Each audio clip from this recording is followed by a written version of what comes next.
Bonjour. Je vous explique des choses ici. I'll use English because most of my listeners speak English, but here I am at the War Memorial in the little village where I live in Bétet in France. And today's the 8th of May, it's my birthday, so I want to say two things in this short talk. Firstly, thank you to all my friends who've wished me a happy birthday on Facebook. That's lovely.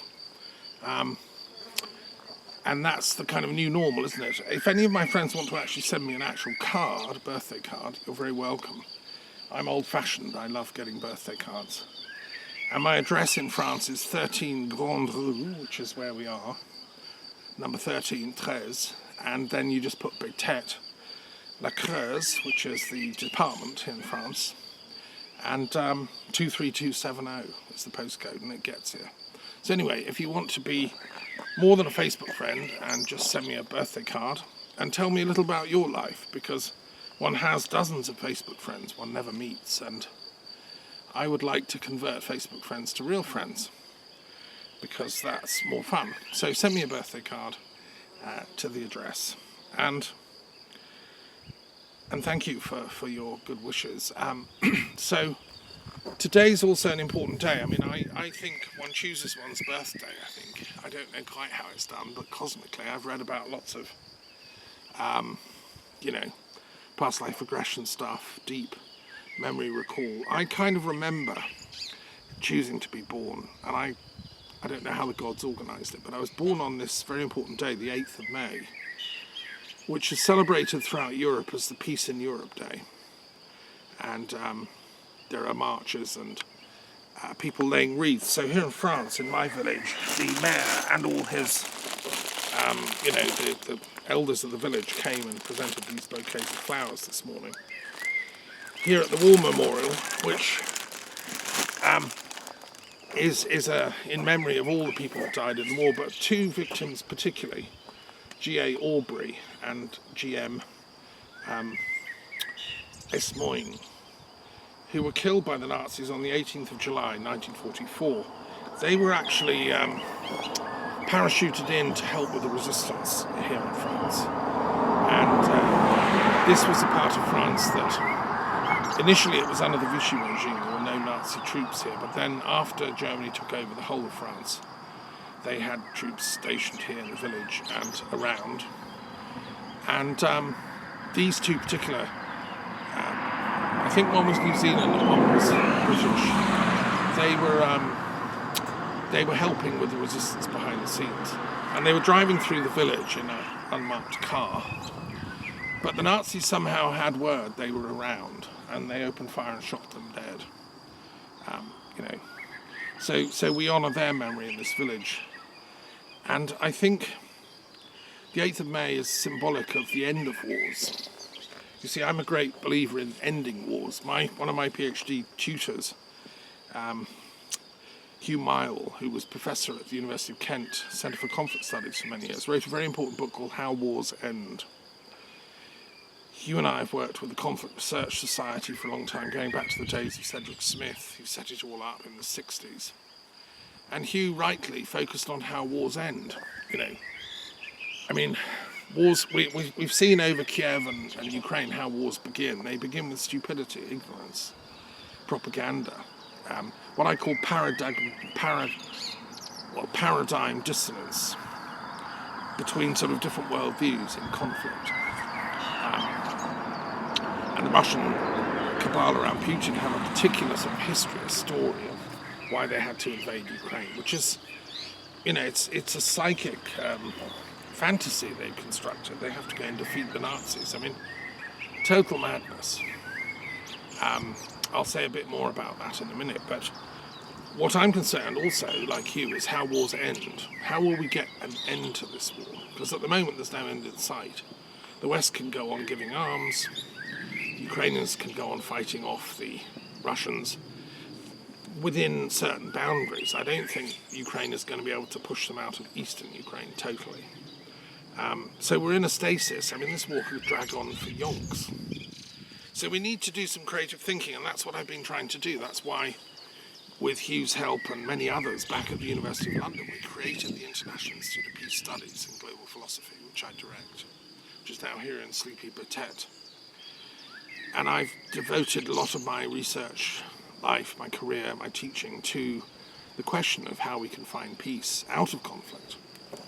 I've just finished a 5-day training course with my dear friend Sachin Raja and his team on certain techniques and procedures to do with revisioning stored pain and hurt, working through them retrospectively, partly based on Charles Berner's work, who set up the Enlightenment Intensives, partly based on the work of Żywerad Slavinsky, who was a Yugoslav intellectual, psychiatrist, doctor, polymath and esotericist like me, who developed these techniques which he taught to Sachin and others. And they're very powerful, they work.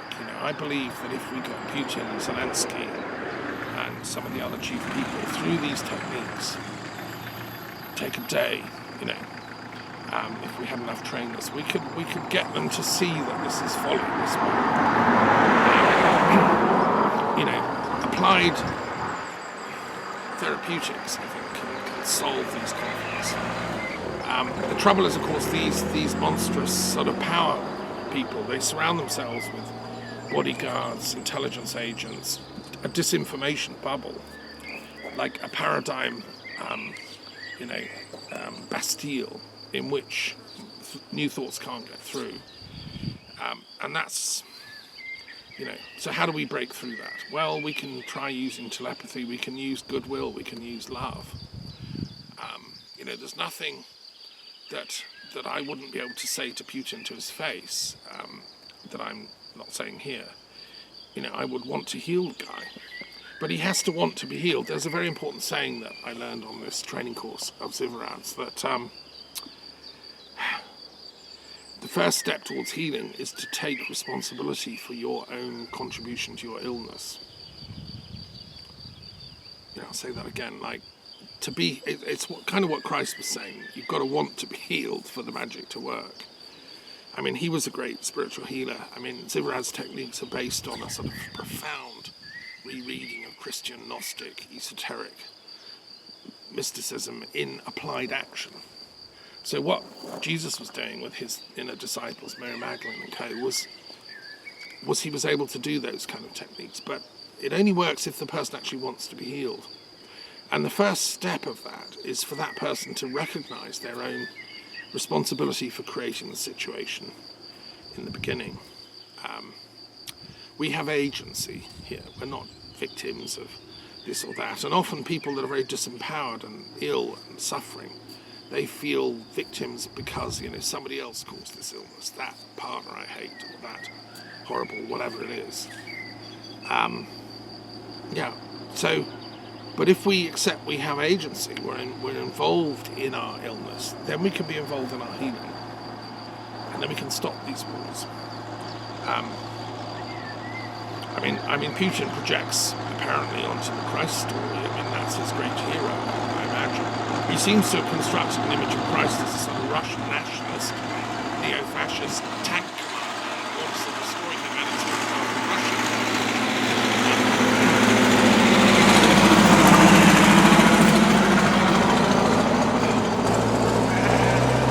Tractors went past with a bunch of lambs in the back.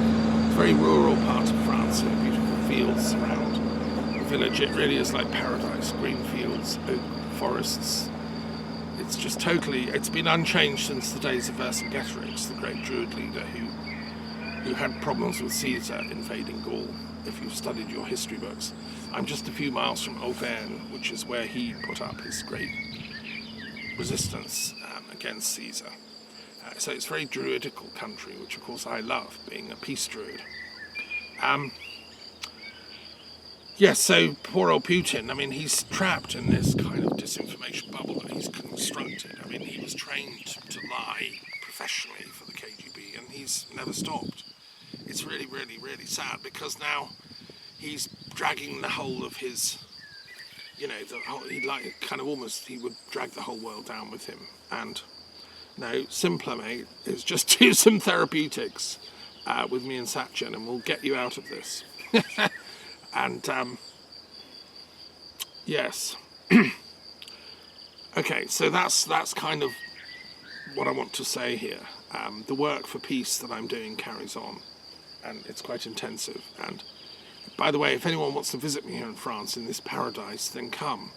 You know, this is open, it's a retreat centre, you can come and stay and help contribute, do some, you know, volunteer work and things. I have a workaway site, you can sign up for that, or you can just contact me privately.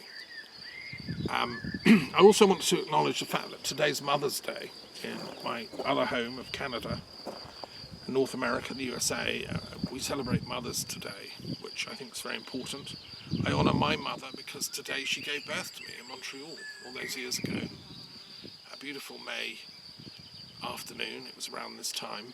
And thank you, Mum. You know, she was a great woman. I loved her. She was a teacher, an educator. She taught me to value knowledge, which is why I'm a teacher. She was a teacher in many different ways. She taught Latin and French. She taught at West End Grammar School opposite the University of Sussex in Brighton, and then she taught at Sussex University, teaching European studies. She was a great lover of Europe. She travelled all over France. She took us as a family to France every summer for many years, which is where we all learned to speak French. And she loved Italy. She travelled all over, Ravenna. She loved Yugoslavia, the Balkans, and you know, she was a great Europhile, and she helped pioneer a course in European studies in British schools, which was like an O-level, an A-level. I would love to see that work carried on. You know, here's any teachers out there working in the education system. When we finally get an intelligent replacement government for the Tory Putinist cabal that have stolen power illegally, in my opinion, after their Brexit fake referendum that was engineered by Putin's GRU robots, funding all the key actors, Farage and Co. and Aaron Banks. When we finally get our country back, I would really love that we set up a degree, A-level and a GCSE in European studies, looking at the history, the culture, the literature, the language of this amazing continent of which Britain is actually part. We're indelibly interwoven with Europe. I mean, I've nursed in veterans' hospitals in Canada, Canadian soldiers that landed on D-Day, not far from here in Normandy, and they told me all the stories, you know, what it was like, and it was horrendous. But it had to be done. It had to, you know, the Nazi thing was like a Putin type of weird worldview, full of conspiratorial, anti-Semitic, paranoid tropes. Just, yeah, you know, intellectually it was a sort of quicksand, because the more you struggle against that sort of paranoid stuff, the more you get sucked in, and that's the tragedy. So I think prevention is always better than cure. If only, I mean, there were great German intellectuals like Thomas Mann, Einstein, many great thinkers. Hermann Hesse was another. They spoke up against Hitler and they exposed the absurdity of his fascist and Nazi ideology, which was Germany first, Germany's the greatest, we're the great Aryan nation, the Jews are Untermenschen, we're going to kill them all. You know, it was paranoid conspiracy stuff. But unfortunately, it's quite easy to disseminate that sort of hate, to hate me. And we've seen that Le Pen is peddling a similar thing here in France. You know, it's a watered-down version of the same worldview, and it's become the worldview of Putin and all his cronies. You know, it's a sort of nationalist populism. It underlaid Brexit, the idea that Britain first, Britain is the greatest. Well, you know, I mean, it's sort of adolescent fantasy of gangland conspiratorial stuff. Let's grow out of it. Let's be internationalists. Let's love each other. Let's actualise what Christ was trying to do. That was the idea of the great French intellectuals at the time of the French Revolution, like Saint-Simon and Louis-Claude de Saint-Martin, the unknown philosopher, who's one of my heroes. He was a sage who said, look, you know, let's actualise the wisdom that's inherent in Christ's teachings, but now live it as brothers and sisters and comrades across, you know, the whole republic of well, ultimately of Europe, France, but the whole of Europe. That's what we're trying to do here in the European Union, is to put war behind us. And of course the trouble is, what do you do when a dark energy then tries to destroy that from without? Well, you have to defend yourself against it. You have to resist it. Just as the French resistance here took up arms against the Nazis and eventually won, and as Britain fought back. There's got to be a certain robust warriorship in one's response. Sachin calls his work the warrior sage trainings. So I honour the warriors. I personally have chosen the sage path, but I think as a druid, as a peace druid, there are times when warriors are needed, and they need to be really trained well to cut through all the nonsense and just defend the cause that they're working for. That's the idea of the knighthood order of chivalry, because here in France, that was very important. The chivalric knighthood was trained to defend the weak, the poor, the women, those that are being oppressed. So, but my particular way is to not use weapons, not to fight, but to use my ideas and teaching. You see, I think an idea well expressed is worth 1,000 tanks and bombs.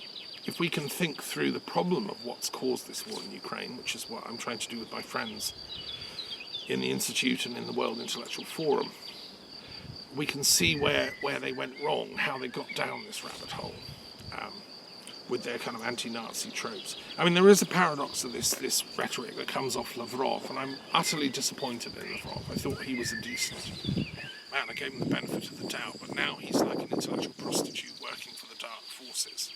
He's gone over to the Empire, and me and Luke Skywalker are totally against Lavrov. He needs to really rethink what he's doing, misusing his intelligence.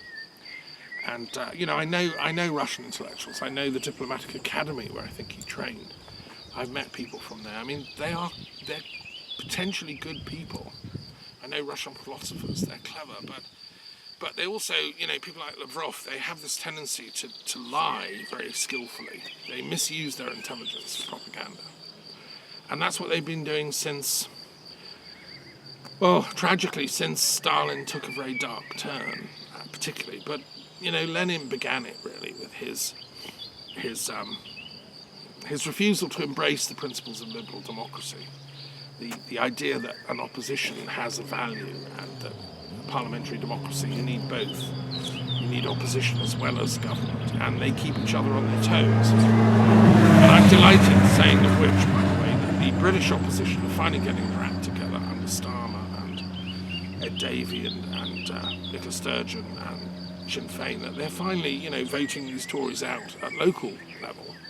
I'd like to see a nationwide alliance to vote them out at national level, kick them out of Parliament. These Tories they're not true Conservatives. I've known a few Conservatives in my time. They were decent, honourable people, but this lot are false Conservatives. They're fakes who've infiltrated it, Putin style, and just corrupted the entire thing. If you don't believe me, then read my friend Peter Cook's new book, Reboot Britain, analysing it, and look at the Russian intelligence report commissioned by the Parliamentary Security and Intelligence Committee, which documents it all. Britain has been corrupted, and it's been a coup, if you want, behind the scenes. The BBC has been absolutely complicit in this, so has the media, mainstream media, so-called. Daily Mail, Daily Express, these are just tabloids to kind of mock people and insult our genuine intelligence as a people. But I trust that Celtic streak of druidical insight in the Welsh, the Scots, the people of Ireland. They can see through this nonsense, and they believe in freedom. We believe in freedom, which means, you see, the problem with Putin's worldview and people like him, authoritarian rulers like in China, the one thing they can't stand is freedom. So they lock people up, they poison or kill dissidents, they kill intellectuals. Read Bill Browder's latest book about how his friends have all been poisoned in Russia, and because he's seen what they're doing, and he created the Magnitsky Acts and so on. Putin doesn't fight nicely. He fights like an authoritarian tyrant that wants to silence you. So what he doesn't like is freedom. That's why the rhetoric is all anti-liberalism. I'm a member of the Liberal Democrat Party, a believer in freedom, as is Macron, our president in France. That's why the French, fought against the Nazis, because Hitler and the Nazis didn't like freedom either. So the job that we have to do is reconstruct an understanding philosophically of why freedom is important. And I think we have an ontological right to freedom as human beings. We're born into a world to experience light and dark, rainbow colours, shadow, suffering, but also joy, bliss, enlightenment. And we can't go on that journey effectively unless we have freedom. It was Kant's great insight that only a morally free, autonomous will can make correct choices, right and wrong. If we don't have freedom, then we're forced to do something. It's not, it doesn't come from our heart, it's not authentic, then that's not morality, that's just enforcement. And that's, of course, the Stalinist model, that's the Putinist model. I mean, this silencing of all journalists and dissidents, and, it's mad. You can't even say there's a war going on in Ukraine or you get silenced. So this is a war, really, in our souls as Europeans between freedom, those that genuinely want a free society based on, yes, responsibility and love and fellowship and fraternity, coming from a free place, not enforced. The love of the other is the heart of what Christ taught, which Europe accepted as a complement to our own classical traditions, because the Stoics, the Platonists, the Aristotelian philosophical currents in Europe already had got there. Authentic morality stems from freedom of choice, which can then be guided by spirit in the right direction. That was Hegel's point, one of the greatest philosophers of European history. He was articulating this as well in very complex ways. So anyway, let us choose freedom, let us choose life and liberty, fraternity, equality, and give people the means to make free choices. You see, if you starve people of information, if you don't tell them the truth, and you say, this is it, you can choose, then you're directing and controlling their choice. And this is what the media's been doing over Brexit, over Putin's unbelievable Machiavellian sort of takeover of ideas, so that people then think, it's like the Stockholm syndrome, people think, oh gosh, I don't want to be free, I want to live in a dictatorship, I'll vote for Le Pen, or Brexit, But no, the facts are there. Brexit was triggered by the final push towards the victory in that referendum was done by Russian military intelligence. And you can read about that. Historians finally, Timothy Snyder's put it all in The Road to Unfreedom. Also how the same mechanism was used in America to get Trump into power. Trump was just a foot soldier for Putin's ideology, which is this populism, this nationalism, verging on racism, verging on sort of our culture's the best. And yet, in its heart, America was an experiment in internationalism, in all cultures of the world getting along, because America's a melting pot of all cultures. So it goes against that meme. Today actually is the birthday also of President Truman, who was an American Democrat president and a strong leader, who knew what I'm talking about. He was a Liberal Democrat, we call him now, as was Roosevelt. So we need statesmen, we need leaders to come back, and, well, we have one in Macron. The British are scrabbling around in the bottom of the pile. The Tories have lost any credibility. But there are good people in Britain who are rising up. I count Starmer, Ed Davey, Nicola Sturgeon, Lou MacDonald of the Sinn Féin, and the Plaid Cymru people. These are good people. And we will win, we will get there. En avance, Mother's Day, interesting, in France here, it's a different day. It's I think it's the third Sunday of May. And it was a feast set up by Napoleon, a great emperor, and paradoxical figure in history. But it was Napoleon's idea to have a Mother's Day in France, and that's the day that was fixed. And in Britain, of course, they have it during Lent. So every culture celebrates Mother's Day differently. I don't know what day it is in China or Iran or Egypt or Kenya, but anyway, to all mothers of the planet, thank you. And to my mother in particular for giving birth to me on this day. Wherever you are, whichever part of heaven, sure she's in some kind of committee meeting of angels to try and stop the war in Ukraine. Thank you. Okay, shalom.